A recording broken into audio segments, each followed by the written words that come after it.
Instead of a sweet potato casserole, my plan is to do a butternut squash casserole. The reason for this is I'm also going to use the butternut squash to make a pumpkin pie, so it'll be a butternut squash pie cookie instead of a butternut squash pie or a pumpkin pie. And I can use the butternut squash to replace the sweet potato in my sweet potato casserole and kill two birds with one stone that way. For this, I'm going to need the butternut squash, some cinnamon, some marshmallows, nutmeg, cloves, allspice, salt, brown sugar, and pecans. And from there, we are going to start actually making the casserole. So the first step is going to be to make a really flavorful liquid to be used to stew the butternut squash. So to do that, we're going to start with 2 cups of water.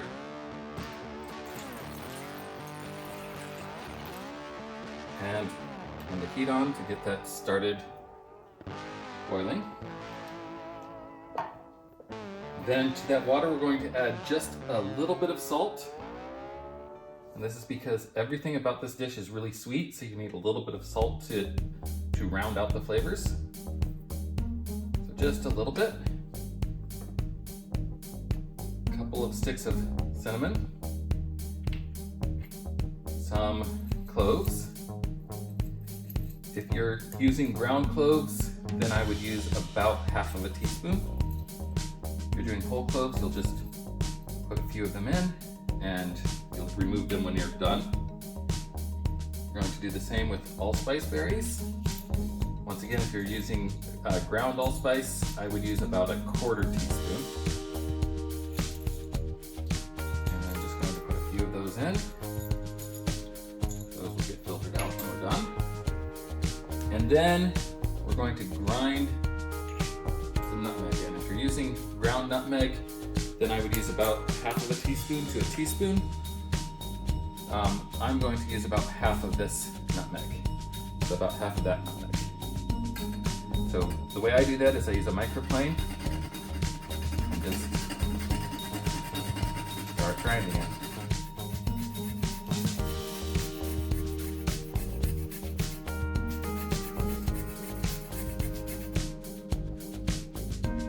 And once I've ground about half of the nutmeg in, I'm going to add a little bit of brown sugar. I'm just going to put maybe 2 teaspoons of brown sugar in. And we will add more sugar later, but this is just going to go in while it's heating up and while it's forming the liquid. Just get that going and let it boil away. We will let this boil until it reduces by about half. While our liquid is reducing, we need to deal with the butternut squash. I took a class from Milk Street, and one of the things that they taught me is it's really useful to keep just a empty bowl to use to store any scraps while you're cutting things up. And so I've got this bowl that I'm just going to put the peels in, and we're going to start just by peeling the butternut squash with a vegetable peeler.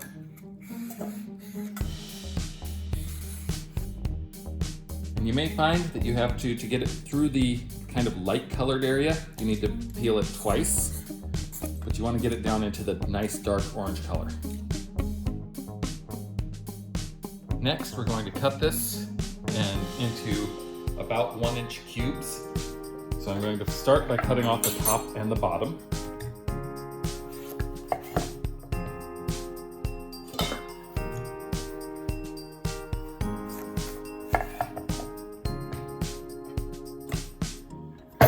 Then I'm going to cut the whole thing in half. This is the part you have to be most careful about, but by cutting off the top and bottom, you can stand it up. And then without don't hold it down here because then your fingers are in the way, but get it started right from the top, put your hand above it, and just cut straight down. Now you have 2 halves. And these seeds, if you want to save them and roast them, you can. I'm not going to bother, but that is an option. I'm going to use my spoon to remove any of the soft stuff here and the seeds down here.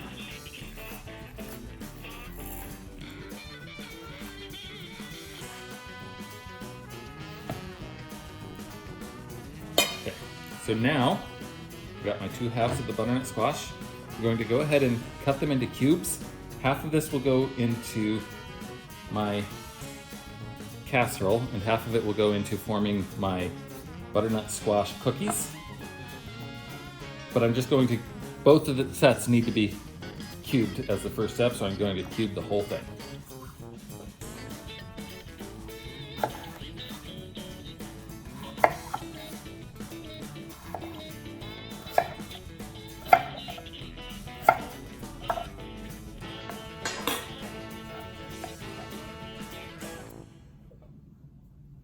Now, to try to soften the butternut squash up before we make the casserole, so that you don't have to keep it in the oven for quite as long, I'm going to just boil my butternut squash. So I'll use about half of the butternut squash that I cut and just set it into this water that is starting to heat up.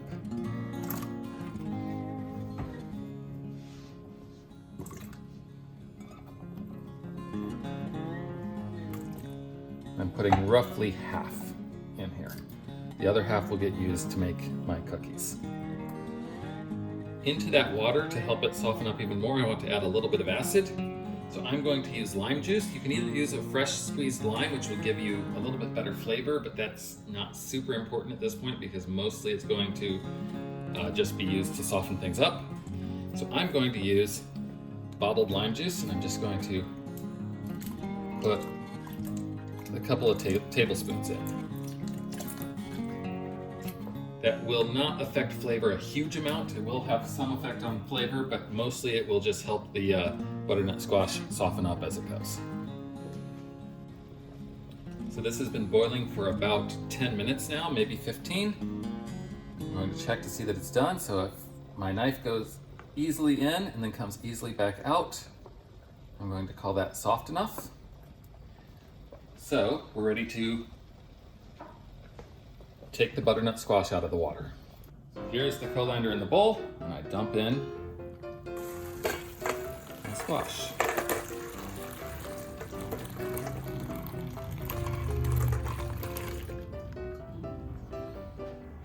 So the now soft bits of butternut squash I'm going to put into 2 ramekins.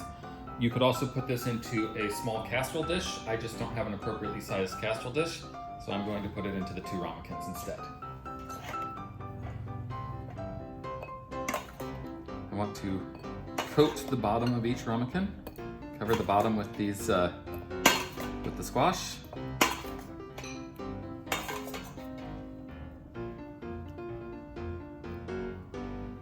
And that looks pretty good to me. So I've got a little bit of leftover squash.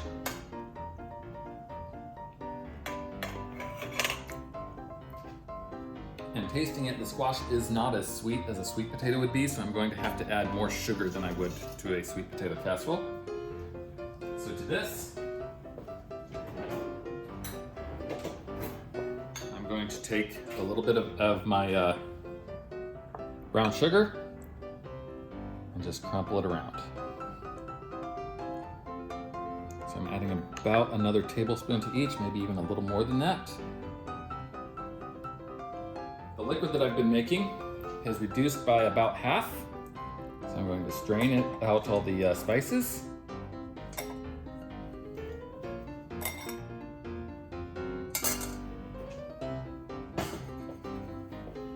And take that liquid and just drizzle it over the top.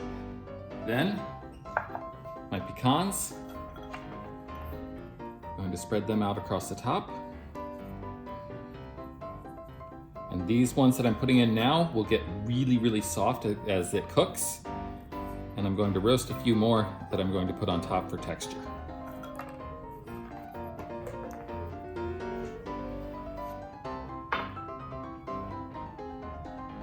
And then these I'm going to put in the oven to bake.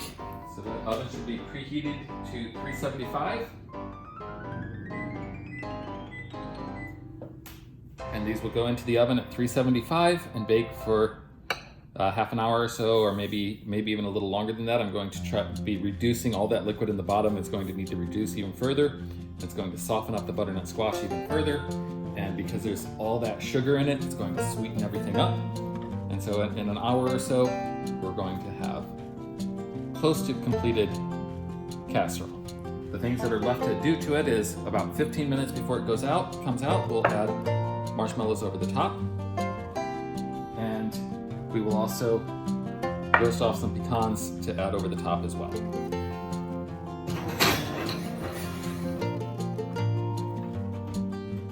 And once that heats up, we'll add the pecans and toast them for a little bit, and then I'm going to drizzle it with maple syrup and let that caramelize just a little bit, and that will make the topping. In the meantime, while this pan is coming up to temperature, we're going to look in the oven, where you can see what we've got so far. We've got a little bit of liquid on the bottom, and everything's looking really good. I'm going to put the marshmallows over the top of that. Just spread the marshmallows over the top.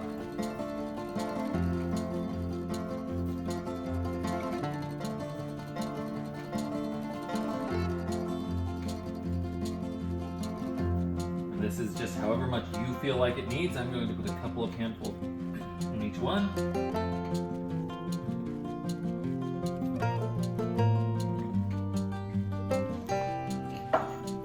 And close the oven again.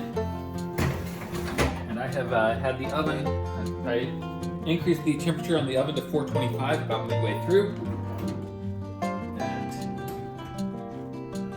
Now we're in about 15 minutes or so, we'll be ready to take those out.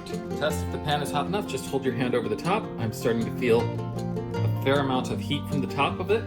So let's take the rest of our pecans, pop them in, get them down into a single layer, and let them heat up for a little while. Just a little bit of brown spots showing up.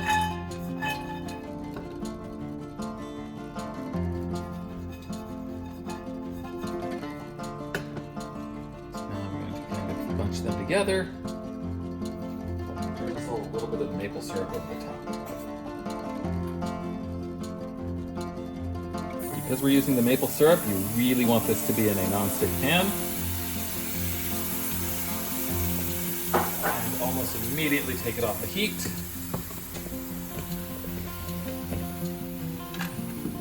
And now with a silicone spatula, just make sure you're stirring it together.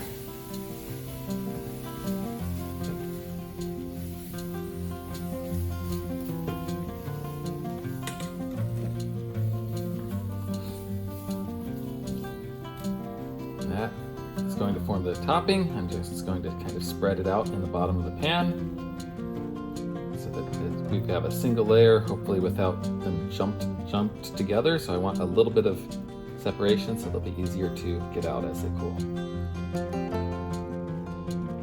So now we're ready to finish this off. So what we're going to do is first take the casseroles out of the oven.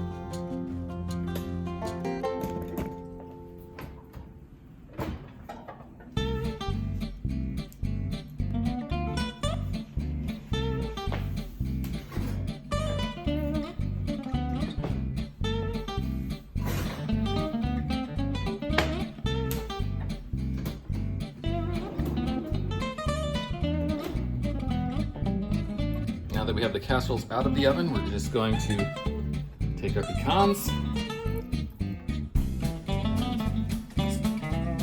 drizzle a few of the top of each. Just spread them out a little bit.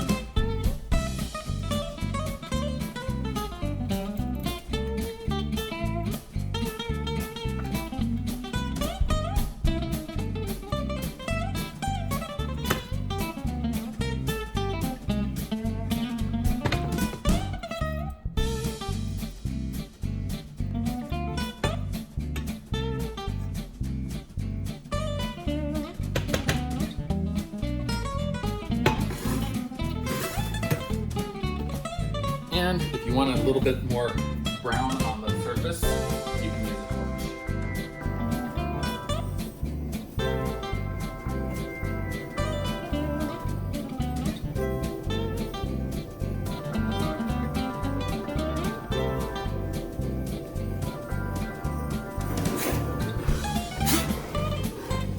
First though, be careful that you don't set it on fire like I just did.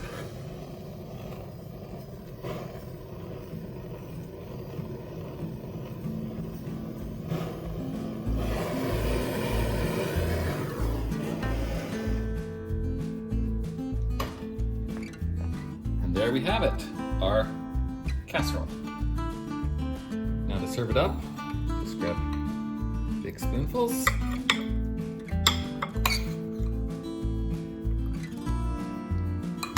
Just over the top like this.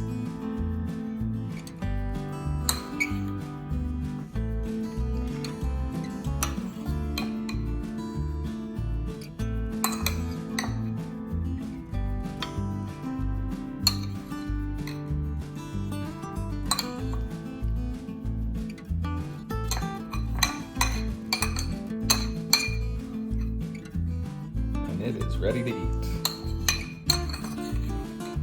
That liquid in the bottom is really flavorful, so if you want the most flavor, get as much of that as you can get.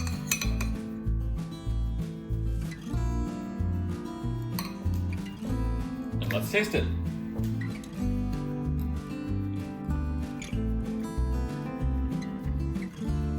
So this sweet butternut squash casserole is definitely not an exact copy of a sweet potato casserole, but it does play homage to it.